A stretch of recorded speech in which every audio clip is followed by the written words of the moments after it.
Thank you. Let me just have a few more questions, if that's okay. Yes, please. Mr. Godwin, you had kind of a unique perspective during the 1980s, during the Matabeleland massacre, and as a lawyer at that time, what do you suppose the response will be for those who want to hold people accountable? What are we likely to hear from the president, who was then the chief of intelligence at that point? What are we likely to hear? I mean, I do think what I'm always astonished by, and I was a young reporter down there on the ground when it happened. It was a first big story of mine. And for me, the Matabeleland massacres were ZANU-PF's original sin. When I saw what that was and what it consisted of, it was something where I, along with so many people, had gone back to Zimbabwe after 1980, and this was going to be this big new progressive experiment, and I never recovered from it, and I don't think the country ever fully recovered from it. I think we lost our moral core, and we lost the whole sort of hopeful, thing that everybody had up until that point.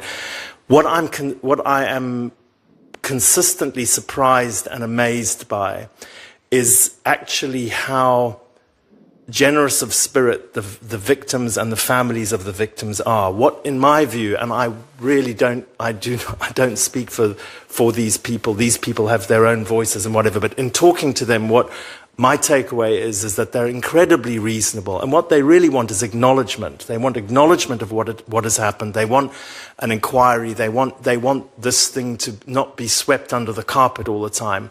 And for a government, for any government, it's actually a concession you can make that doesn't cost you that much. I mean, now that it's actually really quite a long time ago, and they've gone a little bit way once, they said moment of madness. Well, there's a slight problem with it being a moment of madness, which it took 4 years, 5 years, depending on how you calculate it. So it wasn't a moment of madness. And the other problem is that the two of the people who were most intimately involved in the Matabeleland massacre are now more senior than ever before. So in a sense, the more direct perpetrators, the most direct perpetrators, especially Parents Shiri, who was who commanded the troops in the field, who were doing this, is now in the cabinet. So I mean, in a perfect world, I think that really has to be dealt with, and the country can't move on really in its sort of the culture of impunity we were talking about before.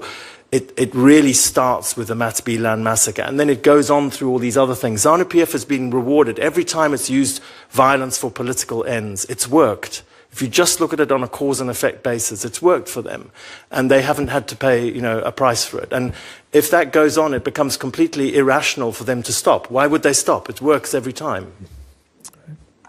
Thank you, Mr. Beattie.